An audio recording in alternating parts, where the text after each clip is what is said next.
name is Christy Creek, and I'm here today to talk to you about music and life, and how music is a part of your everyday life.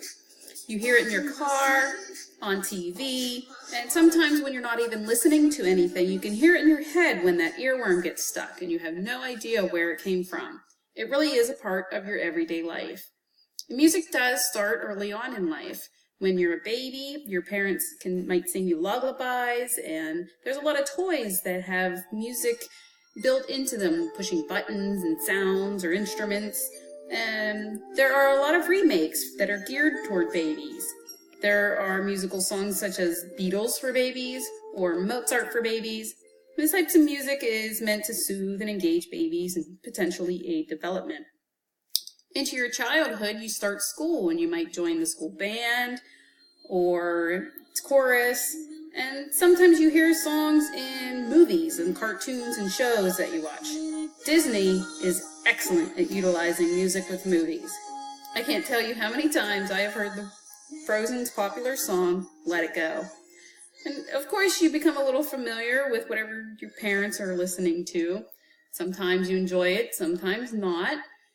And as you get into being older, into your teenage and adulthood years, you start to develop a style or a taste and preference of music. And sometimes this music might drive your parents crazy.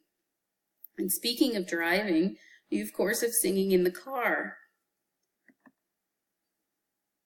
For me, for me, for me.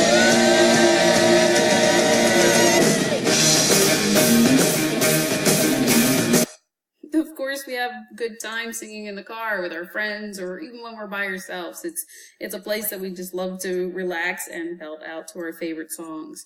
It seems to be one of those places, kind of like the shower, but of course, we can see you, just as you can see me singing in the car.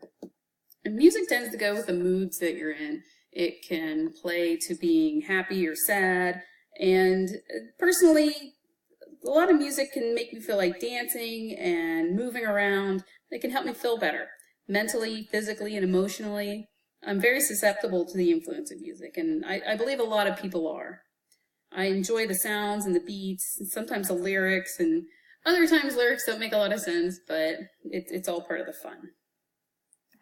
Music that can make you feel happy and energized.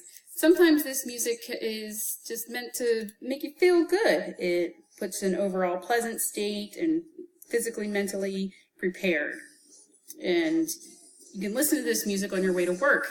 I know I do, and it helps me feel upbeat and optimistic about the day. I feel prepared, relaxed, and just ready to take on whatever it is that I have to deal with at work.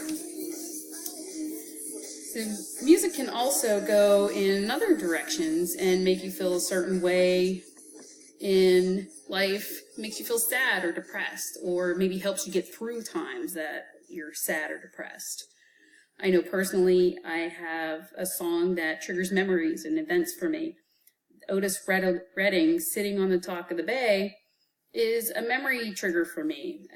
It reminds me of my mother, who unfortunately is no longer living, but it takes me back to memories of her playing this song on the radio, and she would blast it up loud and sing and dance with it. And there were a few songs like this that she would do, but this song particularly jumps out at me and really triggers that memory.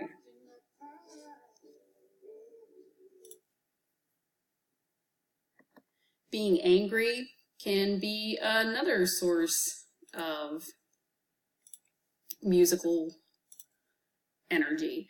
Like, you can feel upset, sad, and angry, and it's all part of your mood and state of mind. So a lot of people will listen to harder music, maybe metal or hard rock, sometimes death metal, depending on how hard of a music you like to listen to. Personally, I tend to listen to this kind of music on the drive home from work after a bad day. I abuse the steering wheel and white knuckle and just kind of run through the anguish of what had happened. But after a few minutes, I feel better about the day and can move on to something a little more enjoyable. Music can also help you get through your day and general activities. It goes along with your mood and how it makes you feel. The happy, sad, and angry, it's all relative to your overall mood and state of mind. It can also help change your current state of mind or emotion. Utilizing music while participating in activities can help. Personally, I enjoy listening to music while cleaning and cooking. And in doing this, I notice that it increases my speed and efficiency and how I'm feeling about doing the work. That old age adage of whistling while you work, it's a very sound theory if we're familiar with it. Just whistle while you work, and cheerfully together we can tidy up the place. So hum a merry tune.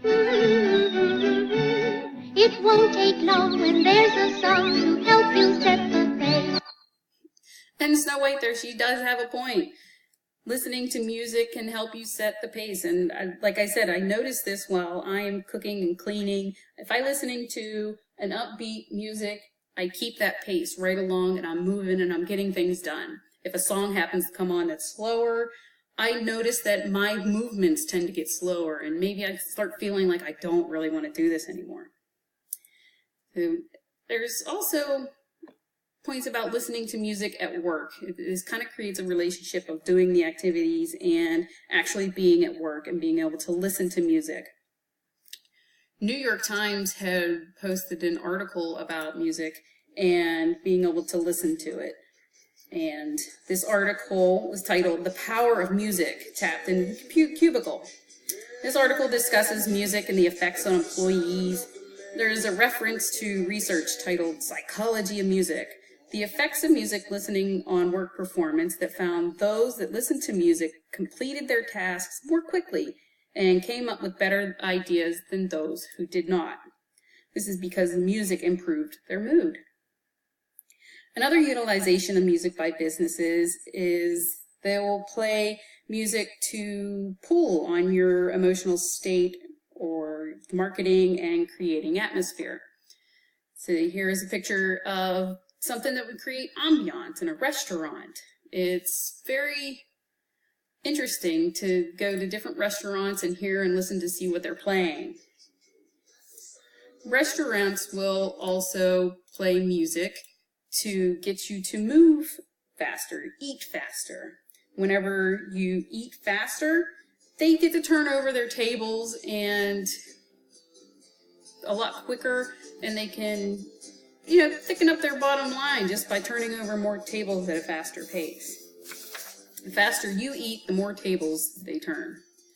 So marketing tactics, there's a lot of ways businesses use marketing tactics. Another example is a commercial for the SPCA. If you can remember Sarah McLachlan and her puppy dogs that are all very sad and want to come home or need help. So this commercial uses Sarah McLachlan along with her song "Arms of an Angel."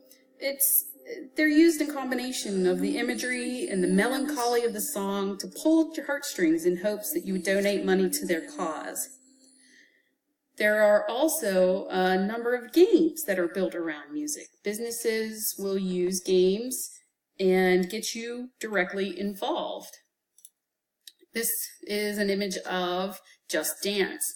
And if you're not familiar with it, it's a game where music is played and a dancer's on the screen and you're holding kind of like a joystick and your goal is to dance like the person on the screen. So there's a lot of ways businesses utilize music to profit. Another aspect is for musical therapy. Music therapy is not just physical exercise. In a 2013 study in the Journal of Positive Psychology found that people who listen to upbeat music could improve their mood in just 2 weeks.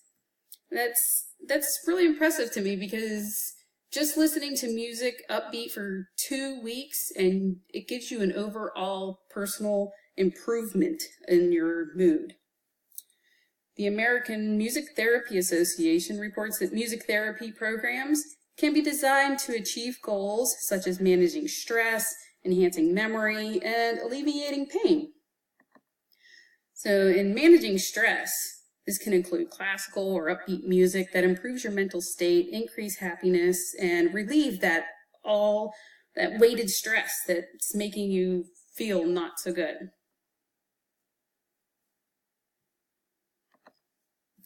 Improving memory. Educators, musicians, they all create songs to help you remember something. It's, as I mentioned before, the Otis Redding song, it triggers memories. It's music linking internally and just eliciting emotions and memories. It's very interesting to hear. As mentioned, the educators and musicians that create songs to help you remember things. Here's an example with the periodic table of elements.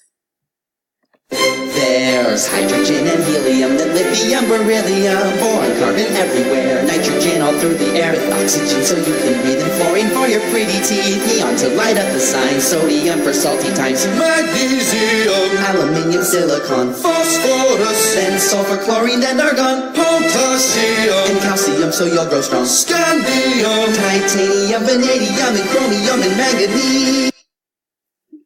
So that's a fun song, and certainly if it was available when I was growing up, I may have done a little better at remembering that periodic table. And it's very interesting. It can be therapeutic. It can be educational. Music really is a very positive aspect in life. And a 2015 review in the Lancet found that people who listen to music before, during, or after surgeries experienced less pain, less anxiety, and in comparison with patients who did not listen to music. Researchers noted no negative side effects. And utilizing music therapy, making it a low-risk therapy. It allows you to recover faster and to be overall healthy and to continue living your life with enjoyment.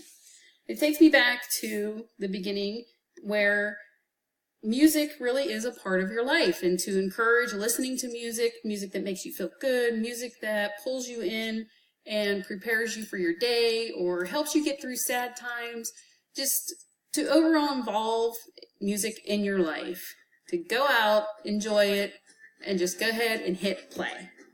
Thank you.